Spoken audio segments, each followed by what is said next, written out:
Have you ever,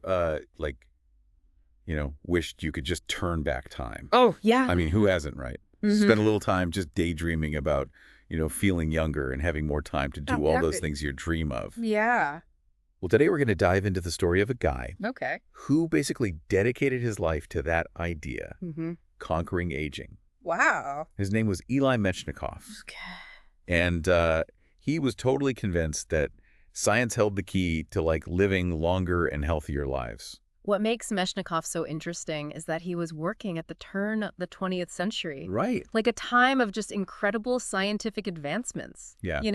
Think about it. Yeah. Vaccines were being developed. X-rays were changing medicine. It was really like a It was an era of just golden age. optimism and belief that science could solve almost anything. Okay, so we've got this brilliant scientist in a time of just groundbreaking discoveries. Absolutely. Determined to crack the code of aging. Tell me more about this guy. Oh. He sounds intense. He was intense. Meshnikov was not afraid to push boundaries. Oh, wow. He was already renowned for his work on the immune system. Yeah. Even going so far as to drink cholera. What? To prove a scientific point. On purpose. Yeah. Oh, my God. He was completely absorbed by the study of microbes. Okay. And their role in human health. Mm-hmm. And he just became convinced that aging itself was a disease. Okay. That could be treated. So wait, he drank cholera? Yeah. On purpose? Yeah, to prove a point. That's dedication. Yes. Wow, okay, so instead of accepting aging as just a natural part of life, he saw it as a problem to be solved. Yes. Was this a common view back then? Not really. In No. fact, he was one of the first to actually study aging scientifically. Oh, wow. He even coined the term gerontology, Oh, wow. which we still use today Right. to describe the study of aging. This was also a time when industrialization was changing how society viewed older people, Okay. often portraying them as unproductive and Right. kind of a burden Yeah. on society. Yeah. Meshnikov's ideas challenged these assumptions, Okay. arguing that science could help us live longer and healthier lives well into old age. So he's challenging societal norms. Yes. Pushing the boundaries of scientific inquiry. Absolutely. He sounds like a fascinating character. He is a fascinating character. Yeah, where did his research lead him? Did he have any specific theories Yes, it did. about what causes aging? He believed that aging was caused by harmful bacteria in the gut, Okay. which essentially led to a kind of internal rotting. Internal rotting. Yes, Okay, that's pretty vivid imagery. it is. Where did he get that idea? Well, his evidence for this theory came from some interesting observations. Okay. He had read reports about Bulgarian populations that were known for their incredible longevity. And a common thread among them was their diet, Right. which was rich in yogurt. Okay, so we're finally getting to the yogurt. Yes. But how did he go from Bulgarian yogurt eaters to a whole theory You're right. about aging? Did he just assume yogurt was the key to their long lives? Well, his evidence was largely anecdotal. Yeah. But remember, this was a time when the scientific method was still being refined. Yeah. He theorized that the lactic acid bacteria found in yogurt could combat the harmful bacteria in the gut, Okay. slowing down the aging process. So he basically thought yogurt was like a magic bullet for aging. He did. Eat enough yogurt and you'll live to 150. He believed that yogurt could significantly extend lifespan. Yeah. And when he presented these findings at a lecture in 1904, Yeah. the media went wild. Really? Oh, yeah. Headlines proclaimed, "Sour milk is elixir. Oh, wow. Drink sour milk and live to be 180 years old." What? Oh, yeah. Yeah. Wow. You can imagine the frenzy that followed. So one scientist's theory sparked a global yogurt craze. Did anyone actually reach 180 by loading up on yogurt? No, not quite. Okay. While yogurt is certainly a healthy food, Right. it's not the fountain of youth. Right. But Mechnikov's ideas, however unconventional, Yeah. did have a lasting impact. Okay. He sparked a public fascination with the idea of extending lifespan and ignited scientific interest in the field of aging. It's amazing how a single theory can just capture the public's imagination I know. and shape a whole industry. Absolutely. But if yogurt wasn't the answer, what were Mechnikov's other ideas about aging?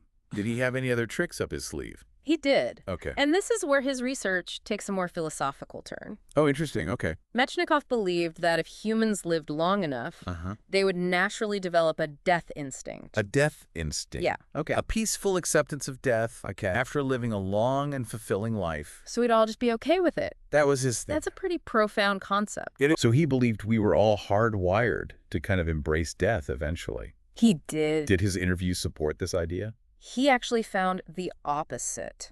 Wow. Even those facing illness and hardship clung fiercely to life. Really?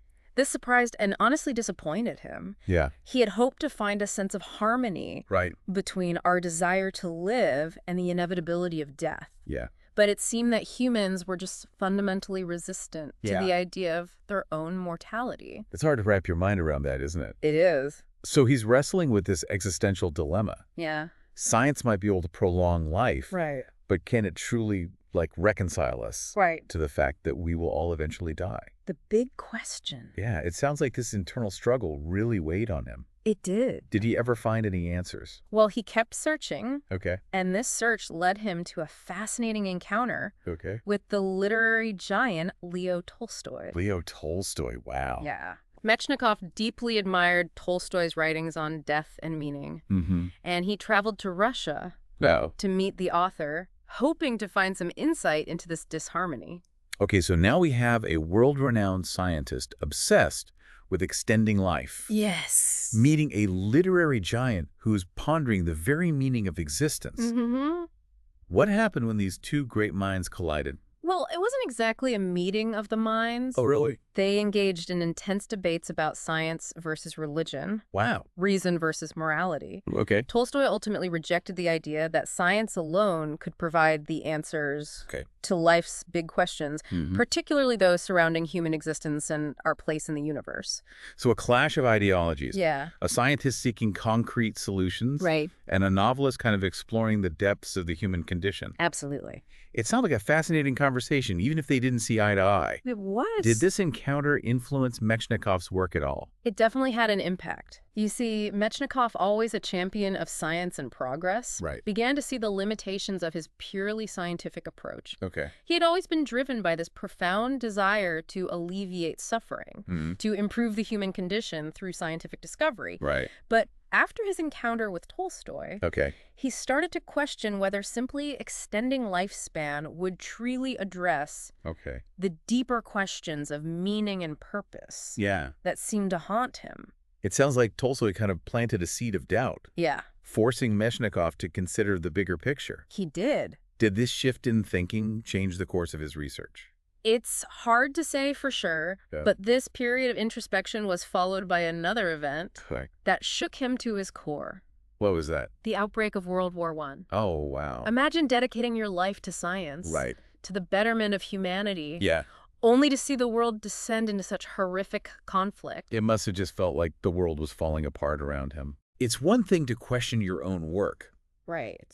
But to see humanity itself seemingly reject the ideals that you've strived for. Yeah. That must have been incredibly disillusioning. Incredibly. Did he continue his aging research after that? He did. Oh? But a shadow of pessimism had fallen over his work. Oh, wow. He questioned his own theories. Okay. Even expressing doubt about his yogurt cure in his final days. Oh, really? He died in 1916 at the age of 71. Wow. Far short of the 150-year lifespan he envisioned for himself and humanity. It's almost a tragic irony, isn't it? It is. He dedicated his life to unlocking the secrets of longevity. Yes. Yet he couldn't escape the reality of his own mortality. Right. It makes you wonder if there's a greater lesson here, something beyond the science itself. Yeah. So what can we take away from Metchnikoff's story? Besides perhaps adding a bit more yogurt to our diets. Well, I think one of the most important takeaways is that the human fascination with longevity is timeless.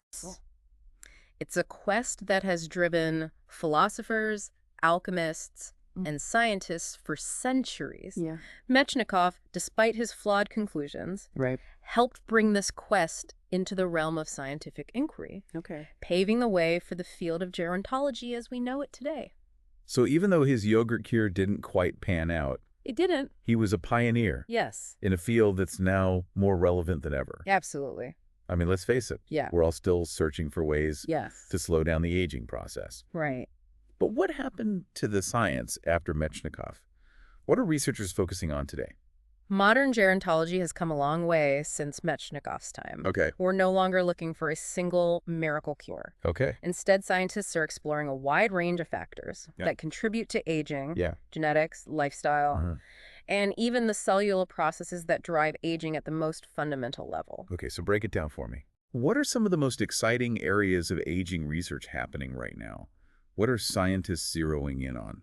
One fascinating area is the study of senescent cells. Senescent cells. Yeah, sometimes referred to as zombie cells. Zombie cells. Yeah. Okay. These cells have stopped dividing, Okay. but they don't die off like normal cells. Right. Instead, they accumulate as we age, Okay. contributing to inflammation and damage in our tissues. Oh, wow. Researchers are looking at ways to eliminate these zombie cells, Okay. or even reprogram them to behave like healthy young cells. So, like, reverse the process. Yes. Imagine being able to clear out these cellular troublemakers That's amazing. and potentially slow down the aging process. It sounds like science fiction. It does. But if researchers are making progress in this area, Yeah, it could have huge implications for how we age. it could. What other areas of research are showing promise? Another promising area is the study of telomeres. Okay. You can think of telomeres as the protective caps at the ends of our chromosomes, like the plastic tips on shoelaces Okay. that prevent them from fraying. Right. Each time a cell divides, these telomeres get a bit shorter, Okay. and when they get too short, Yeah. the cell stops dividing and dies. Okay. Scientists are investigating ways to slow down or even reverse the shortening process, Okay. which could potentially extend the lifespan of our cells Right. and slow down aging. So it's not just about finding a magic pill. No. It's about understanding the intricate mechanisms Right. of aging at the cellular level. Exactly. It sounds like we're moving beyond simplistic solutions Yes. and delving into the complexities of biology itself. Absolutely. Are we any closer to actually extending the human lifespan? That's the big question, isn't it? Yeah. While we've made incredible strides in increasing average lifespan through public health measures and medical advancements, Right. actually extending the human lifespan beyond its natural limit Right. is a much bigger challenge. We're talking about unraveling one of the most fundamental processes of life itself. It makes sense that it's not a simple problem to solve. It's not. Are there any scientists today who share Metchnikoff's optimism, Yes, truly believing that radical life extension is within our grasp? there are. Okay. And what's fascinating is that some of the most cutting-edge research is focused Okay. on the very thing that captivated Metchnikoff over a century ago, What's that? the gut microbiome. The gut microbiome. Wow. Okay. We now know that the trillions of bacteria living in our gut Right. play a much larger role in human health than we ever imagined. Yeah, I've heard that. Scientists are exploring how these microbes influence not just our digestion, Okay. but also our immunity, inflammation levels, Yeah. and potentially even the aging process itself. So in a way, Metchnikoff was onto something. He was. Even if his yogurt solution was a bit oversimplified, A little bit. sounds like there's a whole world of research happening right inside of us. I know, it's amazing, isn't it? Yeah. It is, but I have to ask the big question. Okay. Do you think living to 150 is actually a realistic possibility? It's still too early to say for certain. Okay. While some researchers are confident that we can significantly extend human lifespan, Right. others are more cautious, Okay. acknowledging that aging is incredibly complex, Yeah. and there are likely limits to how much we can manipulate it. So we wait and see what science discovers. We do. But in the meantime, Right. what can we do right now to age well? Should we all be stocking up on yogurt? Well, yogurt can't hurt, Right. but beyond that, much of what we already know about healthy aging still holds true. Okay. A balanced diet, regular exercise, Yeah. managing stress, Right. staying socially connected. Yeah. These are all factors that can contribute to a longer, healthier life, Right. even if we haven't cracked the code of immortality just yet.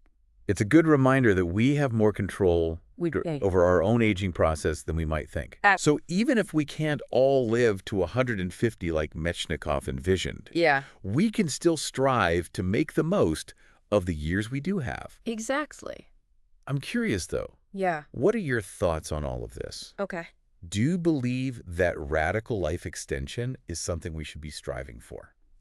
It's a question I grapple with constantly. Yeah. As a scientist, I'm excited by the possibilities, Mm-hmm. by the potential to alleviate suffering and expand human potential. Right. But there's another part of me that wonders, Yeah. what would be the consequences of such a dramatic shift Right. in our lifespans? Yeah. Would we become complacent? Right. Lose our sense of urgency and purpose if we knew we had centuries ahead of us? It's almost like a science fiction thought experiment, isn't it? It is. We have to consider not just the biological implications of living longer, Yes. but also the societal, ethical, even existential implications. Exactly. And that's what makes Mechnikov's story so relevant today. He wasn't just a scientist. He was a visionary grappling with fundamental questions about life, death, and what it means to be human. It's a big question. It is. Yeah. His legacy isn't just about yogurt or even aging research. Right. It's about reminding us to approach these questions with both scientific rigor and a deep sense of humanity. Yeah, it really is fascinating to see how these big questions about science and the human condition are still so relevant today. Yeah. It's like Mechnikov's story just holds up a mirror Yeah. to our own anxieties about aging and mortality. Exactly. And it forces us to think critically Yeah. about what we truly value. Yeah. Is it simply living longer? Right. Or is it about living better? Right. Making each year count? Yeah. Mechnikov seemed to understand, even if subconsciously, that science alone couldn't provide all the answers. Right. His interest in Tolstoy's philosophical perspective hints at a deeper search for meaning. Yeah, he was clearly a man ahead of his time in many ways. He was. But circling back to our deep dive, Yeah. what are some key insights our listeners can take away from all this? Well, first, aging research has come a long way since the days of yogurt cures. Right. We now have a far more nuanced understanding of the aging process. Okay. And there's real potential to extend both lifespan and health span. Okay. Meaning those extra years are healthy and vibrant. So it's not just about living longer. Right. It's about those years being good years. Exactly. Okay, cool. What else? Second, we're not just passive passengers in this journey. Okay. Our lifestyle choices, from diet and exercise to managing stress and nurturing social connections, all play a significant role in how we age. So it's about taking proactive steps. Yes. To age well, not just hoping for a scientific breakthrough. Exactly. And finally, I think the biggest takeaway from Mechnikov's story is this. Okay.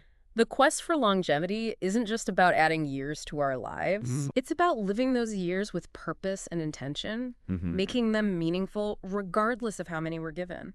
That's a powerful message. It is. While we wait for science to unveil more secrets of aging, we can focus on living our lives to the fullest right now. Absolutely. And maybe enjoy a little yogurt along the way. Right. In Mechnikov's honor. Definitely. It seems there's always something new to discover. Right. In the world of science and the human experience. Yeah. And for those of you who want to learn more about Eli Mechnikov and his intriguing journey, be sure to check out the links in our show notes. Okay. You'll find more information about his life, his research, and even some of his original writings. And as always, be sure to subscribe to The Deep Dive wherever you get your podcasts, so you won't miss our next exploration of a fascinating topic. Right. Until then, keep asking questions. Stay curious. Stay curious and keep diving deep.